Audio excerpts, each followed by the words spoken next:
I don't feel like any of those were complete and utter stops. No. It's very back and forth. Yeah. Those were It's really just good fights. minor misplays occurred. Game 1, one of our guys renamed him Missiles, and it reset them. So the missiles weren't craft couldn't functioning take it. properly. Oof. The Yeah. craft wouldn't take him. That sucks. That really sucks.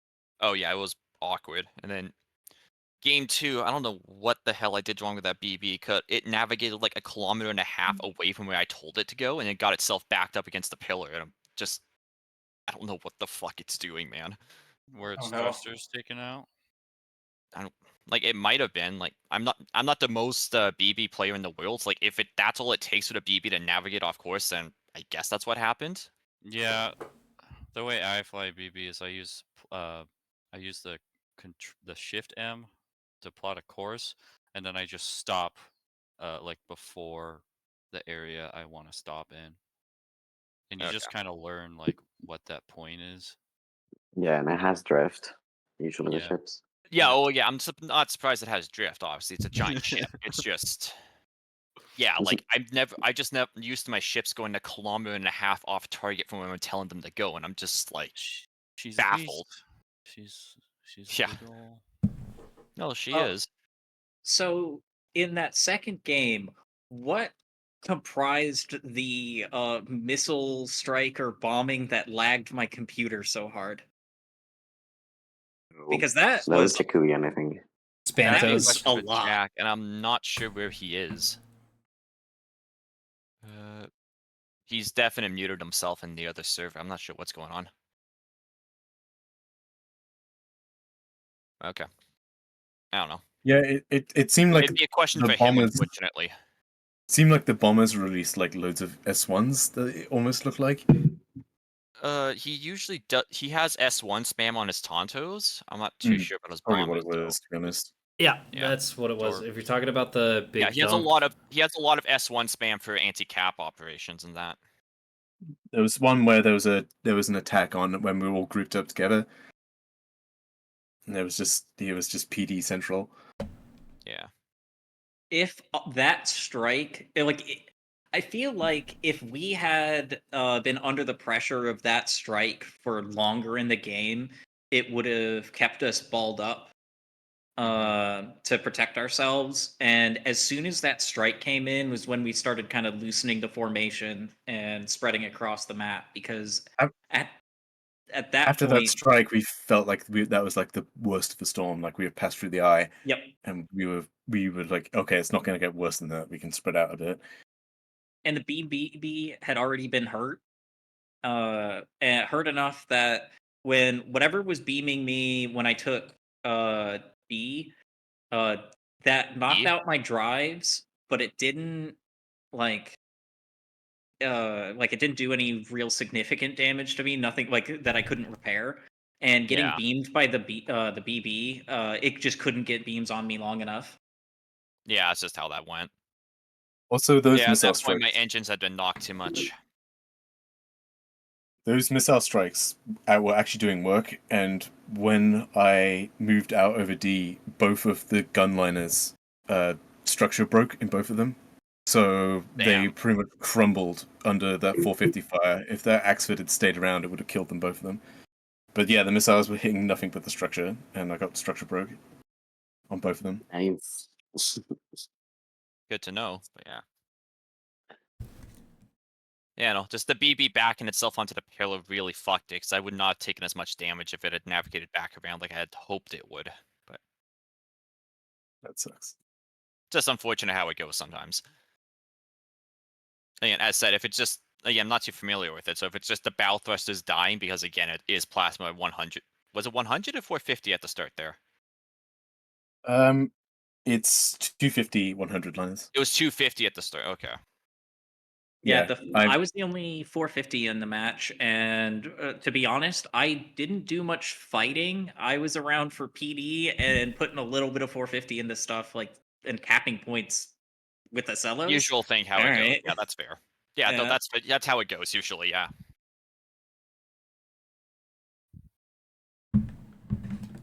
Normally, I'm frontline fighting and either winning or dying. In the first game, we saw the monitors heading to B. And to be honest, the moment we saw that, our plan was to wait for them to get to B and then just move to the other side of the map. Yeah. You can't go on trips to the enemy's natural in monitors because then the enemy team can just go around it. Leave. It's kind of like doing the same thing with a battleship. Well, I wouldn't even say it's going around it. It's that you're giving up the upper central control of the map from where you can see basically everything or move to see everything in less than like 5 minutes. Yeah. The big thing is that Just it takes a crucial in a long time to send your monitors across the map like that, and that's a long time they're spending not fighting. So, like in that Gold Rush game, yeah, there were two SLOs that were taking on 9,000 points of Oh, ANS yeah, long range that's- sprawling, and then a monitor fleet that is just kind of not there. Yeah, because we weren't like.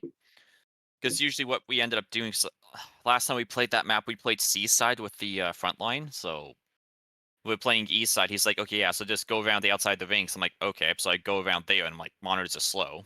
And he's like, and then we had like, I think I want to say like 12 various calls, either to go in, don't go in, this, that. Like it was just like my monitors weren't doing anything because it did 250 monitors, so I got a close range to do anything, and I was Oh. never given the go for it. So I'm just kind of chilling on the side, getting shot at by Veils and 450 till, well, eventually I'm just like, fuck it, I'll just go cap B, because I mean, what else am I doing at this point? Like, I That's see. unfortunate. yeah, it's just a macro call misplay basically on our side, kind of how it goes. I had watched a previous tournament game and I thought to myself, man, in a few of the games where we were all practicing together, Craft had been a real nuisance. And I was thinking, oh man, like we're gonna struggle against Craft. And today, I'd say we did pretty well. Yeah, you guys did fine. Yeah. That first game, though, do keep in mind the guy did kind of fuck up his missiles. Oh yeah. Yeah, that was unfortunate. That'll do It it. is very unfortunate that happened, but even considering that happened, like that game was stupid close. Like I think 1 minute of us moving our fleets towards the caps earlier, and I think that game might have flipped the other way. I felt like both games were like that. Oh yeah, both Like- games are like that. Like the second game, the fuck up was me not managing the battleship properly on its retreat out off of the point, and it got fucked up a lot more than it should have. But When the beams that was came the fuck down up. and on the battleship and started killing my liners, I thought that was it. Especially with the combined missile strike and the 450, I thought we were going to lose about 6,000 points on that point. Mm-hmm. It felt really back and forth throughout both of these matches. Yeah, no, they were both very good games. Like we spent a lot of fucking time trying to figure out ANS comp out because we're all OSP players. Like, Hell yeah. OSP. yeah, it's like I definitely need to rework those missiles I had on my BB because like they were given to me from Jack, and I'm just like, this is the fleet he's been working on. I'm cool with it. And They I'm were like, good. yeah, I don't. They stage at 2 kilometers. Like that's way too far into PD net range. Like especially with 100 millimeter flak. Yeah. You guys were wrecking every volley I sent out with 100 millimeter flak. Well, to be fair, every time we saw a missile, the command was given across the fleet to cease fire And shoot and the missile. reacquire them. Yeah.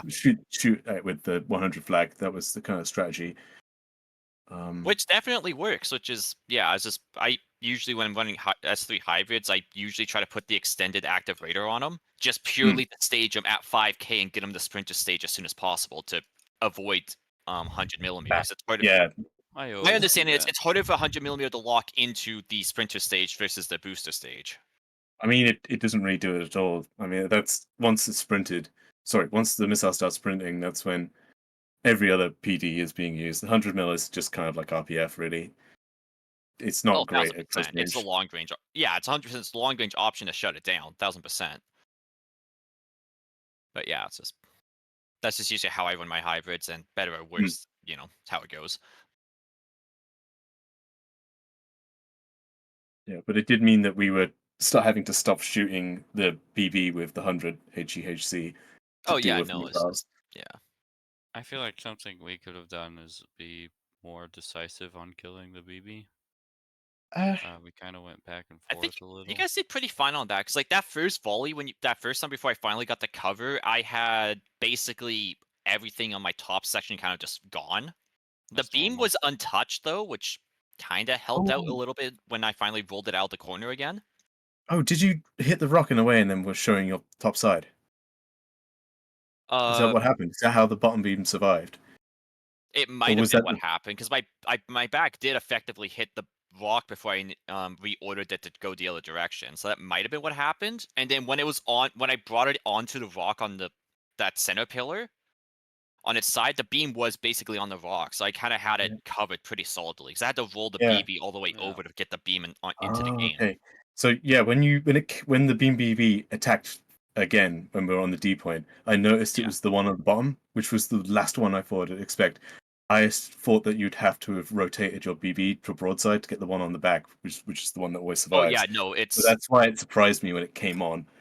yeah, no, because the BB, the way we ran it is because we got the way I was hoping to run that game was that pillar behind D. I was hoping we'd cap D, and because I only have the two top 450 guns, I just like sit there turret peeking, and then Yeah. by nature, as I've noticed with turret peeking, when you do that, half the shells will just hit the rock in front of you because the shells program is just to hit the BB full like up top to bottom. There's no recognition for it being behind a rock, so it kind of gives me like a Yeah. 50% protection from shelling. Ish ballpark, you know. And that's why the beam's at the Yeah. bottom, which it protects the beam for when because in the games that we've been testing, it's usually a fuck it, we have to rush them, which the beam now comes out and the beam's been untouched. So, and then I'm trying to close like 2 kilometers usually, and Hmm. then beam something and just Yes, Yeah. that try to is take an something out instantly. advantage of the beam BB is that you're big and your turrets are far apart, so you usually have at least one available to you, You usually save one of them, yeah. and that's all you need in most circumstances. A lot of the time, yeah, as long as you're not shooting a battle tank and Oslo and hit a reinforced compartment for like 30, 45 seconds and do fuck all for damage. Yeah. So is a surprisingly Definitely beam not salty resistant. about that moment. That was in a test game though, so it's fine. You But have you have 4 FBA, right? In your I have BB? 3, I think, in it. Because it's Good such a enough. hybrid, I've only got 3 in it. Because I've got the +2 for missiles, because I got the missile backpack. I've got the 3 things for the beam, and then I got guns otherwise. Guns, fire Makes sense. suppression, Yep, and yep, one yep. other thing. Makes sense. Okay, well, GG's. It's also GG. nice to see. It's also nice to see Rail Axford. That was fun. Oh yeah, that one was a Easy. last minute addition we did, and like, because initially I was running a Rail Axford back when we first attempted doing ANS, and then like, oh, it's not doing enough, and then here we are. It's like, yeah, let's throw a Rail Axford in again. I'm like, the fuck is this full circle bullshit? Try if you want to try Rail Axford, get 3 450 Axfords and 1 Rail Axford, and get them like move them kind of all like loosely together, and try to focus fire on things, and you'll have incredible effect. Yeah. Yeah, I feel like the Rail Axford was mostly shooting my very sad 250 LM the entire game. It Yeah. also did disable my plasma Oh, okay. That's liner for quite At a one while. point. that's Yeah. nice. It redded out all its magazines and power generation, and then it was Yeah, on that'll fire. definitely happen. So that's why the PLN took so long to recover. It's because it was on fire as well as being shot. They called rails, and I'm gonna sell those, and I got scared. Yeah. It is funny how that works, isn't it? But yeah. Yeah. It's the anti-capital tool. Right, GG. Well, A GG long guys. range. GG. Good luck with the rest of the tournament for you guys. Yeah, thank you. Thank you. Fun, fun, fun.